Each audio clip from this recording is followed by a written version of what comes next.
Here's a fact. Most doctors won't tell you up front. Over 60% of women and nearly 30% of men over 60 experience some form of bladder control issue. That's not occasional urgency. That's leaking when you cough, rushing to find a bathroom every hour, or avoiding activities you love because you're afraid of an accident. And here's what makes this even worse. Most people think it's just a normal part of aging, something you accept, manage with pads, and never talk about. But a 2019 study published in the Journal of Urology found that pelvic floor dysfunction isn't inevitable, it's reversible. In fact, seniors who practiced specific pelvic floor exercises for just 5 minutes a day saw a 70% reduction in urgency and leakage within 8 weeks. No surgery, no medication, just targeted movement. Today, I'm going to show you exactly how to rebuild the muscles most doctors never talk about. The ones that control your bladder, support your core, and even affect your balance and posture. Before we start, drop your name and where you're watching from in the comments. By the end of this video, you'll understand why pelvic floor weakness affects far more than just your bladder. And you'll learn 5 simple exercises you can do at home, in private, that rebuild strength, restore control, and give you back your confidence. These exercises work for both men and women, require no equipment, and can be done sitting, standing, or lying down. Before we begin, always consult your doctor or physical therapist before starting any new exercise routine, especially if you've had pelvic surgery, prolapse, chronic pelvic pain, or any condition that causes sharp discomfort in your pelvic region. Pain is not progress. Gentle engagement is normal. Sharp, stabbing pain is a stop signal. Every exercise has modifications, so start where you are. So let's start with number 5, diaphragmatic breathing. And this is going to be your foundation for everything else. Most people breathe shallowly, using only their chest, but when you breathe deeply into your diaphragm, something powerful happens. Your pelvic floor and your diaphragm work together like a piston. When you inhale, your diaphragm moves down and your pelvic floor gently releases. When you exhale, your diaphragm moves up and your pelvic floor naturally lifts and engages. This coordination is essential. If you're breathing incorrectly, you're constantly putting downward pressure on a weak pelvic floor, making leaks worse. A study in the Journal of Physical Therapy Science found that teaching proper diaphragmatic breathing improved pelvic floor muscle activation by 40% in older adults before they even started targeted exercises. Here's how to do it properly. Sit or lie down in a comfortable position. Place one hand on your chest and the other on your belly, just below your ribs. Inhale slowly through your nose for a count of 4, and feel your belly rise, not your chest. Your bottom hand should move. Your top hand should stay relatively still. Now exhale slowly through your mouth for a count of 6, feeling your belly fall and your pelvic floor gently lift. Do this for 10 breaths, twice a day. If this feels awkward at first, that's normal.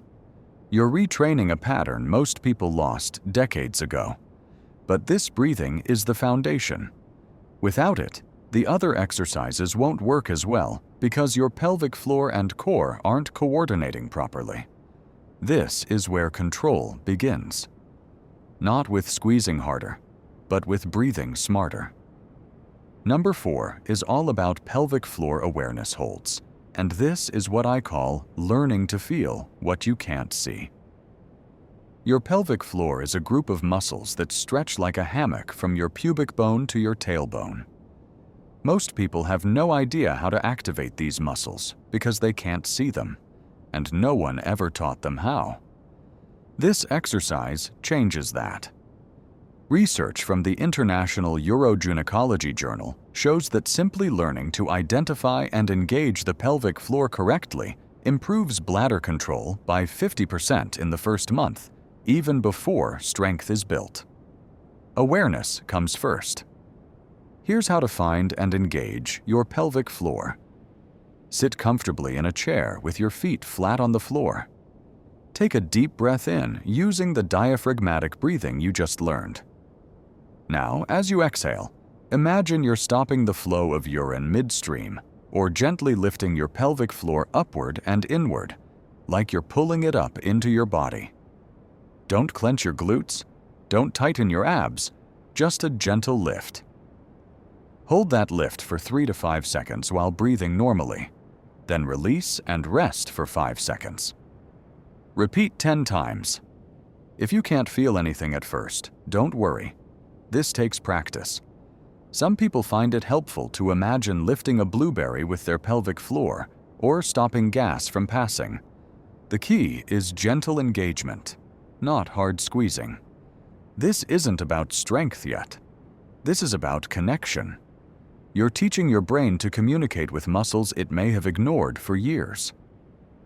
For number 3, we're moving to pelvic floor quick flicks, and this is your power and reflex builder.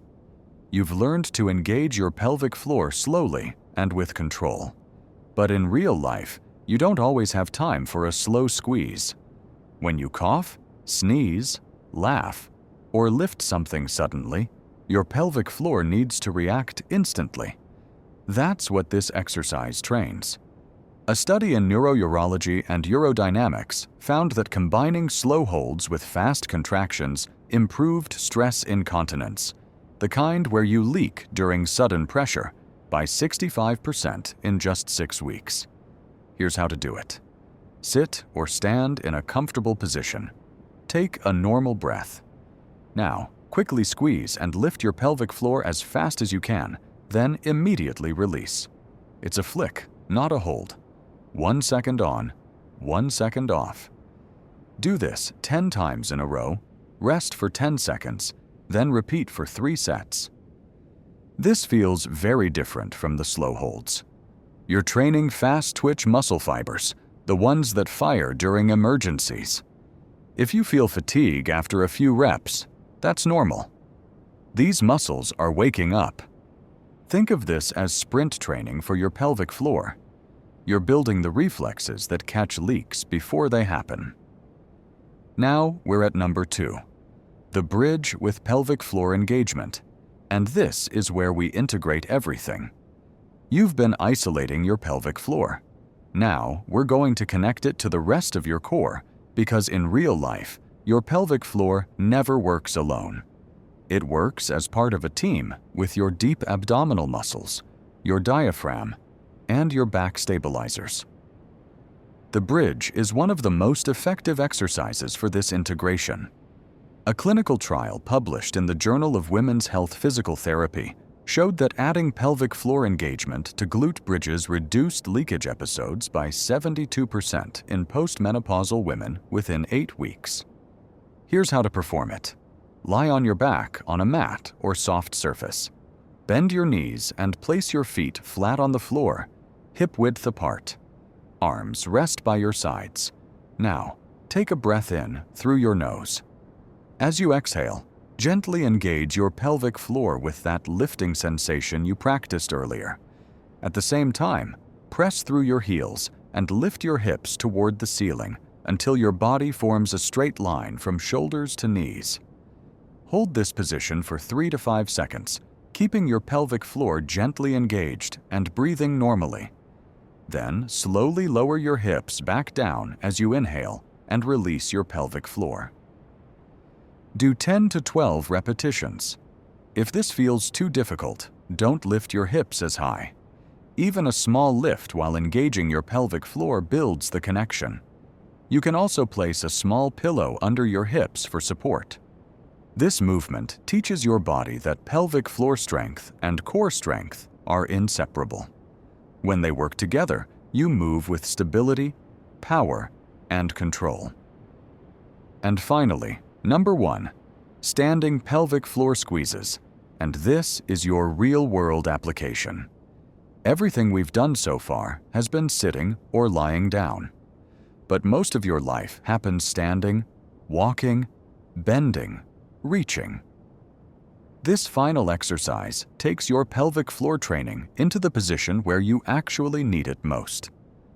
Research from the American Journal of Obstetrics and Gynecology found that practicing pelvic floor engagement in standing positions improved real-world bladder control more effectively than seated exercises alone, because it trains the muscles under the load of gravity and body weight. Here's how to do it. Stand with your feet hip-width apart, knees slightly soft, not locked. Place one hand on your lower belly for awareness. Take a breath in through your nose. As you exhale, engage your pelvic floor with that same gentle lift and hold, just like you've practiced. But now you're standing, so gravity is working against you. Hold the engagement for 5 to 8 seconds while breathing normally. Release, rest for 5 seconds, and repeat 10 times. As you get stronger, try this while doing everyday activities. Engage your pelvic floor before you cough, before you lift a grocery bag, before you stand up from a chair. This is called the knack, and it's a strategy physical therapists teach to prevent leaks during high-pressure moments. If standing feels too challenging at first, hold on to a countertop or chair for balance. The key is training your pelvic floor to fire automatically in real-life situations, not just during exercise.